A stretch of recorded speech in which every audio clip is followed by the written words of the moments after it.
bagaikan kemarau yang panjang. Ku rindukan turunnya waktu yang berselang, menunggumu pulang kembali mengulang kenangan. Cinta? Cinta apa dulu kan? Udah lama banget gak ketemu. Kamu berangkat kerja juga? TV ya? Iya. Kamu kerja di mana sekarang? Kerja malam sih bantu orang. Oh. Kamu mau ke kantor? Iya, aku mau ke kantor. Jadi aku mau berangkat kerja dulu ya. Iya, hati-hati ya.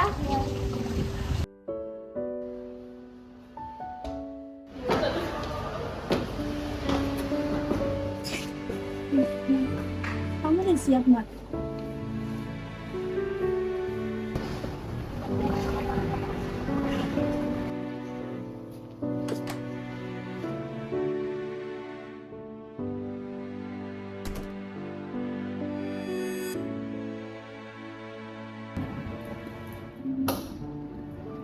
Selamat pagi, Mbak Linda, Mbak Cinta. Pagi dok. Sudah tahu ya, sekarang mau ngapain? Sudah siap untuk menerima hasil pemeriksaan kemarin? Siap nggak siap sih dok? Saya takut sih sebenarnya. Nggak apa-apa Mbak Cinta, takut itu bukan suatu kelemahan. Takut itu nanti menjadi rasa peduli pada diri sendiri. Jadi tidak masalah pada rasa takut itu ada. Ini hasilnya Mbak Cinta, silahkan diterima. Ini hasilnya untuk bulan ini.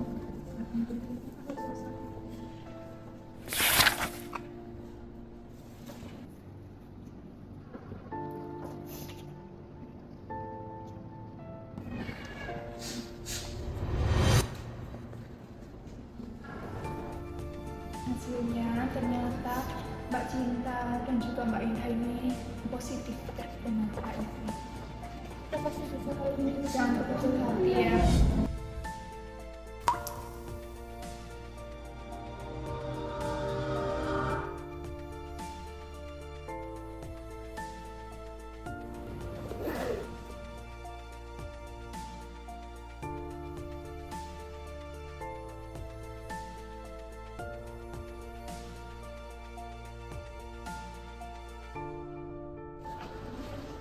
Mbaknya baru ya?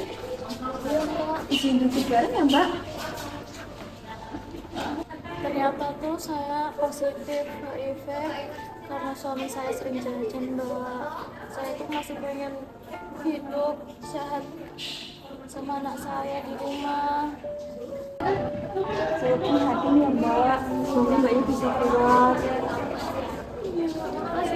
Kayaknya baru juga ya HIV ya. Mbak sini mbak duduk bareng mbak. Sekarang saya kena HIV. Apa mbak? Karena sekarang masih dilakukan kita kan bisa berjuang bersama, kita bisa menjalin pengobatan. Mbaknya bertiga mau nggak gabung sama komunitas saya? Itu komunitas untuk orang-orang yang kena HIV. Iya mbak, jadi komunitas itu ada sesi kayak gitu mbak, semuanya ya. Boleh mbak.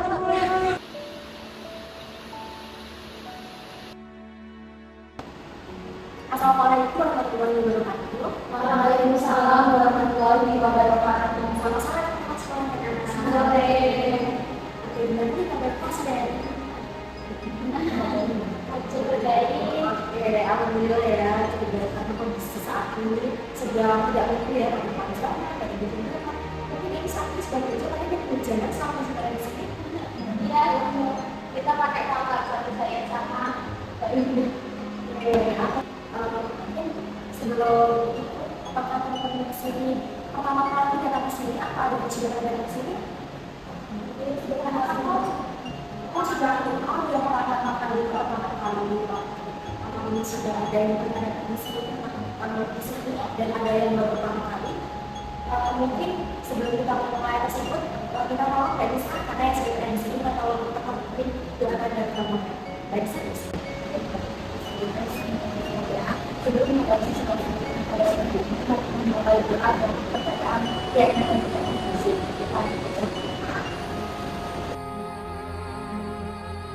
Mbak Nisa sudah memimpin doa pada pertemuan kali ini. Sebelumnya karena tadi dari beberapa teman-teman ada yang baru pertama kali datang ke sini dan ada yang sudah datang di sini. Jadi saya izin menjelaskan beberapa hal yang sudah menjadi asas dalam kegiatan kita selama sesi konseling hari ini. Jadi teman-teman jangan khawatir. Saya izin menjelaskan beberapa hal. Mungkin yang pertama, teman-teman jangan merasa takut apa yang teman-teman sampaikan akan saya jaga rahasianya dan akan saya simpan. Kemudian yang kedua tentang keterbukaan. Jadi teman-teman di sini diperbolehkan untuk menjelaskan apa yang teman-teman kalian rasakan dan teman-teman juga saya perbolehkan untuk merasa diam. Saya perbolehkan untuk diam jika teman-teman merasa tidak nyaman dengan kondisi yang teman-teman alami. Mungkin yang ketiga yaitu tentang kenyamanan. Jika teman-teman merasa tidak nyaman dan teman-teman merasa gugup atau apapun itu, teman-teman bisa menghela nafasnya sebentar dan menenangkan diri teman-teman semua. Baik, saya akan mulai sesi pada sore kali ini. Mungkin dari teman-teman semuanya ada yang ingin bercerita pertama?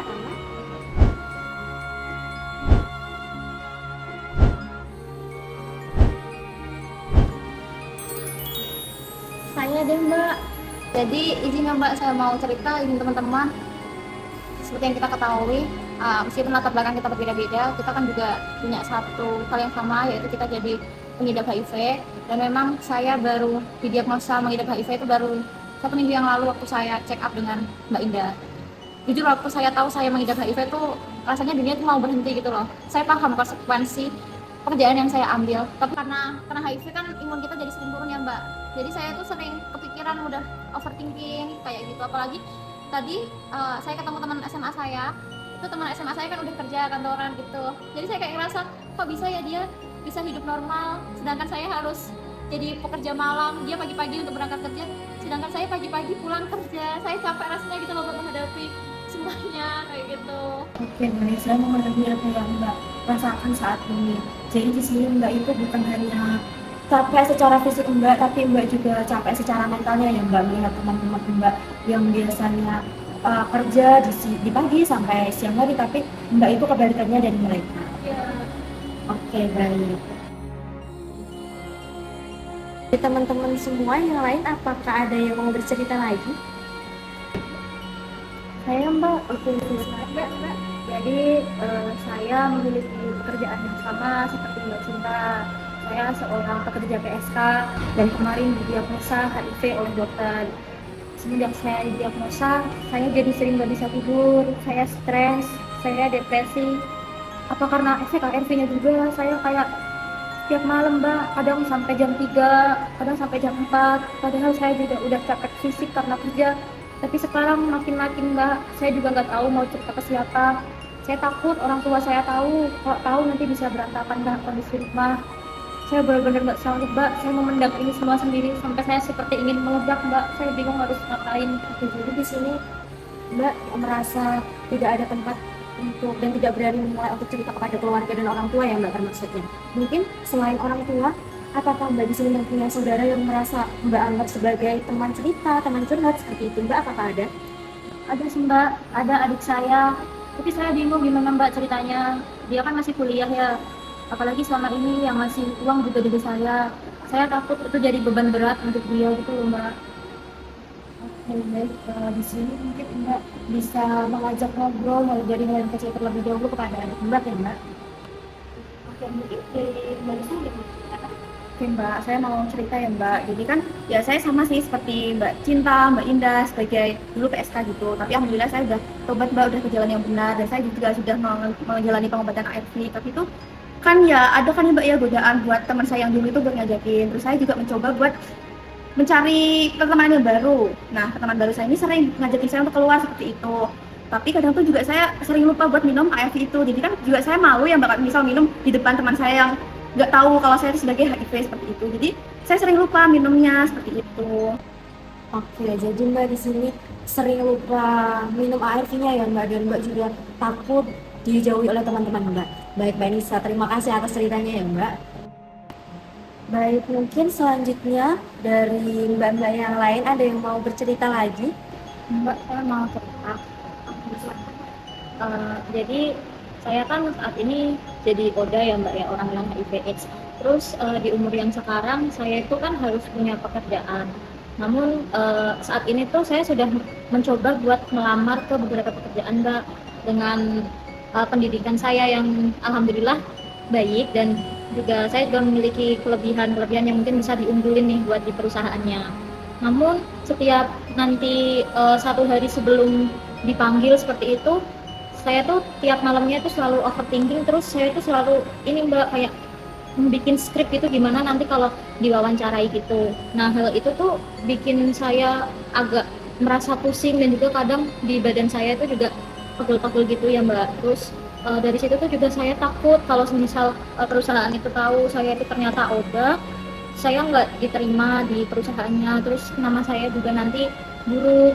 Apalagi kan dengan mengkonsumsi ARV itu kan saya harus rutin ya Mbak. Kebetulan saya mengkonsumsinya itu di jam 8 gitu. Terus kalau takut semisal itu jam kerja kantor yang sibuk, saya juga takut itu mengganggu pekerjaan di perusahaan gitu Mbak. Jadi setiap ada panggilan wawancara tuh saya nggak berani berangkat.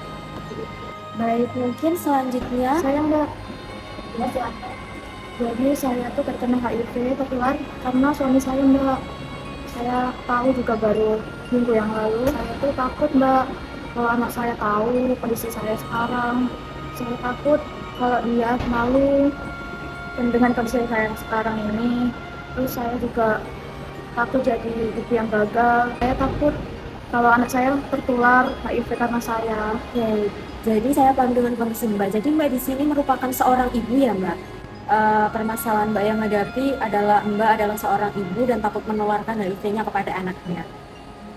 Oke, terima kasih Mbak sudah bercerita. Selanjutnya, Saya Mbak, sebelumnya saya ingin cerita. Saya dulu pemakai suntik Mbak bertahun-tahun, dan saya kena HIV dari situ. Saya takut Mbak, kayak apa yang udah saya lakuin dulu, tubuh saya tuh kayak ngejar saya gitu loh Mbak, atas apa yang sudah saya lakukan. Kadang ketika saya lagi stres berat, kayak ada bisikan-bisikan gitu Mbak, ayo pakai lagi biar kamu tenang, sekali lagi. Tapi saya tahu Mbak, itu tuh kalau saya pakai saya bakal ngacurin semuanya. Gitu. oke, tapi hal yang kamu lakukan merupakan suatu hal yang sangat baik. Kamu di sini sudah berusaha untuk berhenti dari hal negatif yang telah kamu lakukan. Ya, terima kasih ya sudah bercerita. Baik, terima kasih bagi Bapak semuanya yang sudah bercerita tentang masalah yang dihadapi selama ini. Saya di sini mengumpulkan beberapa hal terkait masalah yang Bapak semuanya hadapi. Yang pertama dari Mbak Cinta, masalahnya yaitu Mbak Cinta adalah seorang aktivis komersial, dan di sini Mbak Cinta adalah menderita HIV. Kemudian yang selanjutnya dari Mbak Dinda. Nah, di sini Mbak Dinda adalah seorang aktivis komersial juga seperti dengan Mbak Cinta. Nah, tapi di sini posisinya Mbak Dinda adalah tidak berarti bercerita tentang penyakit yang Mbak Dinda alami pada orang tua Mbak Dinda. Kemudian Mbak Nisa, di sini Mbak Nisa adalah mengkonsumsi ARV, tapi Mbak Nisa di sini tidak mengkonsumsi ARV ini secara rutin dan tepat waktu, karena mungkin di sini tidak berbagai faktor yang ada. Mungkin salah satunya di sini Mbak Cinta takut jauh dari teman-teman Mbak Cinta juga. Baik, yang selanjutnya yaitu Mbak Isti dengan masalah kesehatan di sini. Mbak Isti adalah seorang penderita HIV. Nah, tapi di sini Mbak Isti adalah seorang pelamar pekerjaan, dan di sini Mbak Isti adalah selalu overthinking gitu ya Mbak, terkait pekerjaan-pekerjaan yang akan Mbak Isti lakukan. Mungkin yang selanjutnya dari Ibu Gita. Ibu Gita ini adalah seorang ibu rumah tangga yang juga seorang penderita HIV karena tertular dari suaminya dan takut juga menular ke anaknya. Dan yang terakhir ada Mbak Dina. Di sini Mbak Dina adalah seorang sedang mengalami rehabilitasi yang berbeda dari kejadian yang telah lalu, yaitu seorang pengguna narkoba. Baik, terima kasih untuk semuanya. Oke, baik, di sini mungkin dari Mbak tadi kan sudah bercerita tentang masalah yang berhadapi. Mungkin tadi Mbak kan ada satu hal yang menjadi masalah Mbak, yaitu ada akibat. Nah, mungkin untuk kamu tadi mungkin dari Mbak ada yang dilakukan buat selanjutnya. saya sudah menuliskan juga mengakibatkan juga untuk rahasia yang saya tahu sendiri. Sebagai bentuk tanggung jawab kepada diri saya sendiri, beban moral ini rupanya saya sudah siap untuk bercerita kepada adik saya, karena mau gimana pun juga rahasia suatu saat kita bakal tercatat sendiri. Sekali Mbak, mungkin dari Mbak Mbak ini sudah memberikan satu contoh yang sangat baik untuk mungkin dari teman-teman yang lain ada yang ingin diungkapkan buat kehidupannya yang akan mendatang. Kalau dari saya bakal memilih lingkungan yang benar, yang bisa menerima saya yang kondisi yang seperti ini, dan saya bakal untuk memasang alarm agar saya tidak lupa untuk minum obatnya. Mungkin kalau saya ingin menulis kata-kata positif untuk diri saya sendiri sebelum saya melakukan wawancara dengan pihak perusahaan. Lalu saya akan mencoba mengkomunikasikan permasalahan kesehatan saya karena itu juga cukup krusial ya untuk disembunyikan. Lalu saya juga akan mencoba saat interview nanti saya akan mencoba semaksimal mungkin untuk menampilkan kelebihan saya untuk menjadi bahan pertimbangan lagi nih buat perusahaan nanti. Siapa tahu juga menerima saya. Kalau dari saya sendiri, saya akan rutin mengonsumsi HRV, kemudian juga akan konsultasi ke dokter untuk memperbaiki kualitas hidup anak saya. Kalau saya sendiri mungkin saya akan tingkatkan kualitas hidup saya akan minum ARV untuk jangka dekatnya karena untuk meningkatkan kualitas tadi. Kalau saya ingin lebih aktif di komunitas dengan sesama penderita HIV, jadi supaya semuanya punya wadah untuk lebih berkembang lagi. Wah, terima kasih teman-teman semuanya sudah datang pada sesi sosial hari ini. Gimana nih rasanya teman-teman sekolah bercerita bareng-bareng di sini, menemukan solusi dari permasalahan yang ada dan perasaan di teman semuanya. Bagus sih, sangat juga. Jadi juga karena selama ini kita kan bingung ya kerja di mana, tapi sama waktu itu ya kita bisa jadi kayak dan semoga pertemuan kita nggak berada sampai di sini ya Mbak. Jadi teman-teman di sini juga bisa saling komunikasi satu sama lain jika ada suatu permasalahan bisa saling mengajarkan. Sekali lagi terima kasih teman-teman sudah datang pada sesi konsultasi kali ini. Nanti yang tidak di jalan jaga kesehatan juga. Terima kasih. Saya tutup sesi konsultasi hari ini. Wassalamualaikum warahmatullahi wabarakatuh. Terima kasih ya.